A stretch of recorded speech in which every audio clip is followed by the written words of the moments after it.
Hey everyone, RogueGold here. Today I'm back with yet another build video. This one I'm really excited for. Anytime I set out to make a build where my sole goal is to just make one gun as lethal as possible, I like those a lot because I have one thing that I'm trying to attain, right? And this time around, that focus went into the Bighorn. The Bighorn has always been a very interesting gun to me because it's one of the hardest guns to obtain in the game, right? Coming solely from legendary difficulty content, but unlike something like the Eagle Bear, it's not the type of gun that you can just really slap onto any build and have it perform well. It has a lot of potential, especially with the rework talent they gave it in like TU14, but it's very hard to unlock that full potential. Well, today, I think I've done it, at least to the best of my ability. I don't recall a time in recent memory in which I farmed harder for a build. I've been trying to get these pieces for a very long time, because today I'm presenting you with my best attempt to make the Bighorn the most lethal, versatile AR rifle combo you can find, primarily utilizing headshot damage to buff up its time to kill potential through the roof, and stacking handling to both counteract its jittery recoil, but also to more easily ensure those headshots, because once you start landing them, your target doesn't stand a chance. I won't waste any more of your time. You've seen the clips. Let's dive into this Bighorn build. Alright, let's get right to it. Like I said, you're going to notice very quickly that this build is focused around headshots and making sure that you're able to hit those headshots as easily as possible given the Bighorn's smaller magazine size as well as its pretty unpredictable recoil, we'll say. So, of course, the primary here is the Bighorn, and of course, the only way you can get this is from legendary difficulty content. So, the 3 legendary missions from the final boss, or you can indeed get it from Legendary Summit, from what I've heard and seen on Reddit. So, of course, that's got to be reliable. And of course, comes with AR damage, crit damage, should be headshot damage, but they gave that to the Eagle Bear, and then they couldn't go back on it. And then, of course, the talent is the Big Game Hunter, and of course, the original part of it, which still remains, is that if you scope in, you actually get a scope, and it turns into a single-shot rifle. So it's pretty cool, and you do see in some of the clips that I use it that way. The main purpose is as an AR, at least in the way I've set it up, but it is certainly nice to have that longer range as well, and it gives you even like a third option for your secondary, right? So that's the first part of the talent. You get extra weapon damage when you scope in and do that. And then the part that they added later on was that headshots grant 2% headshot damage, stacks up to 50 times. Once it full stacks, it decays, blah, blah, blah. So it's basically like Striker, but on the side of your gun. You'll see that 0 to 0. As soon as I start hitting headshots, that meter goes up, and each one is worth 2%. So at 50 stacks, you're getting 100% extra headshot damage, which you will see adds up to over 300% on the way I have this set up. So that's pretty insane. And you definitely start hitting when you rack those up. But then once you do filled up, you have to keep hitting them or it decays. So that's the basic idea of the Bighorn. Fully go into headshots, and that's what the build is structured around. So of course that's my primary. Secondary, do whatever you want. As usual, I have the apartment. Have whatever you want there, whatever you like. Pistol, orbit, that's what I like. Put whatever you want there. Moving on to the gear, and I will kind of go through this and then go back to the Bighorn stats to explain and underscore them more. We have one piece of Providence, of course, with the 15% headshot damage. The way I have this set up overall is 5 blues, 1 red. Obviously, you can try a different distribution. I like this because, what's a good way to put this? Headshots are inherently less reliable than crits because you have to hit the headshot in order to take advantage of the damage, whereas crit applies to anywhere you hit them on the body. And so I want to have as much of an opportunity as possible to be able to get that damage in, you know, before I die, and more armor is obviously going to help you do that. So that's why I have 5 and 1. I've liked it that way. You saw in the clips, it works perfectly well. It is much harder to farm. That's basically the reason why this was so hard for me to put together, was because I had none of these come with armor inherently. None of these brands do. So I had to get all these pieces with the right rolls then to be able to roll armor onto them.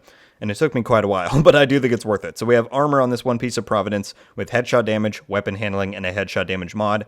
These are the rolls I have everywhere. Headshot damage, weapon handling. Make the spread on the Bighorn's bloom as low as possible. Hit those headshots, get the extra damage up to 300% once you stack the talent, and it hits quite hard. Chest piece, we have one of 2 pieces of Overlord, and the reason I have 2 pieces of that is one of them is the Fox's Prayers, which I was going to use regardless, and so I thought I might as well use a second piece to get the 20% accuracy, because right away that's like 2.5 rolls worth of weapon handling for accuracy, which is the main stat that I'm trying to improve through that weapon handling. So thought it was worthwhile, and I've liked it, so I would recommend trying it out. On here we have armor, weapon handling, headshot damage mod with efficient. Now I tried my heart out to get unbreakable with headshot and weapon handling to roll armor. Couldn't do it. Efficient is good as well, though. You saw in the clips that I used it a few times. It is very nice, don't get me wrong. Unbreakable, I do think, would be a little bit more reliable in the middle of combat. However, this works good as well. Really, whatever talent you want to try here, you can. If you want to do, like, Obliterate instead, you could do something else, but, you know. So that's probably the most interchangeable part, in my opinion, from the setup I have, is try out different chest piece talents and see what you like. Moving on to the holster, we have one of 2 pieces of Walker and Harris. I wanted to get extra weapon damage from the brand because I only have that 1 red, and so I am using 2 of these over contractors, and I like it that way, but if you want to try something else, you certainly can. One piece, and the 2 of those, of course, give me 5% weapon damage and 5% damage to armor. Core attributes, armor, headshot damage, weapon handling, as per usual. Moving on to the backpack, one piece of fenders, because the Bighorn, of course, does count as an assault rifle, so I want to get that damage up. So we have one piece of fenders for 10% AR damage. This is my 1 roll of weapon damage, then weapon handling, headshot damage mod with concussion. You absolutely want to have concussion here, because this whole build is focused around headshots. Obviously, you want to amplify that as much as you can, and concussion is going to help you do that. When you hit a headshot, it increases your damage by 10% for 1.5 seconds, and then if you get a kill, it increases your total weapon damage by 15% for 10 seconds. So those 2 different bonuses do stack. So in theory, once you get a kill and you're hitting someone else, you're getting 25% extra damage anytime you hit a headshot. That further multiplies that. You can see how that would be pretty good. The gloves, my second piece of Walker and Harris, of course, we already went over those brands. Armor, weapon damage, headshot damage, and then the knee pads.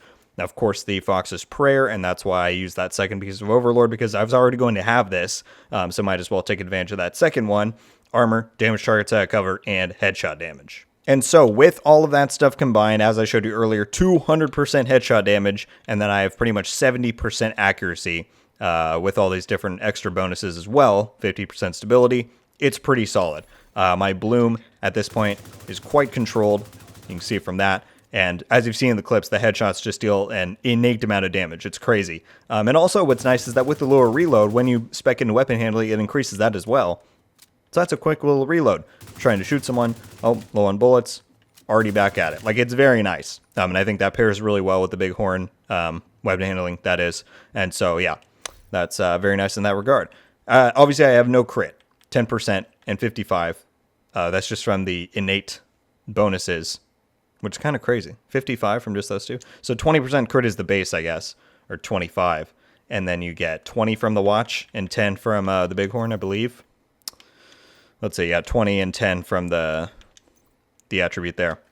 So you're getting a tiny bit of crit just by, by default, but I'm not speccing into it whatsoever, and I don't think you need to in order to make this setup successful. Only other thing to cover here are my specialization and skills. I'm using Firewall because, again, I want to make sure I can survive as long as possible.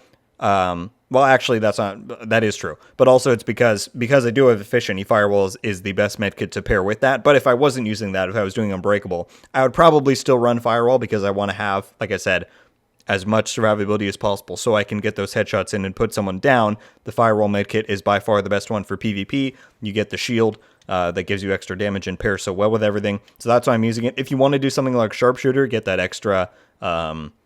does it give you just straight up weapon handling, or it's like target acquisition or whatever? That can be nice. Certainly give it a try. You're not going to get the extra headshot damage because that's only for rifles. But it could still be worthwhile. Gunner could be too. Try different things out. This is what I'm doing though. I've certainly had a lot of success with it so far. And then your last skill, whatever you want. Decoy is very nice, of course. But you saw in some of the clips that I was using the EMP sticky. So whatever you want to do there, you can. Because in general, whatever you can do to maximize your headshot output is what's going to benefit you the most. That's what I've had a lot of fun here doing. Alright everybody, that is my latest and greatest Bighorn setup. I really love this build. Is it tougher to break in than most setups? Absolutely. Are you forced to stay on your toes a bit more? Yep, but what you're rewarded for with this effort is an insanely fast killing loadout with a weapon and damage output type that most people aren't anticipating when you come across them. So if they're caught off guard by it, as long as you're keeping a level head, you're probably going to be able to put them down before they even knew what hit them. Thank you all so much for watching. Leave a like if you enjoyed this video, and be sure to subscribe with notifications on so you can be updated every time I upload. Let me know your thoughts on this Bighorn build. What are your thoughts on the elusive exotic gun overall? Would you have built it the same way that I have here? And what do you think of the general setup of the build that I presented? Leave that and anything else down below. As always, I'll be super curious to hear what you all will have to say. And yeah, everybody, that's just about gonna do it. Once again, thank you all so much for watching. I hope you have a wonderful day. And until the next one, guys, RogueGold out.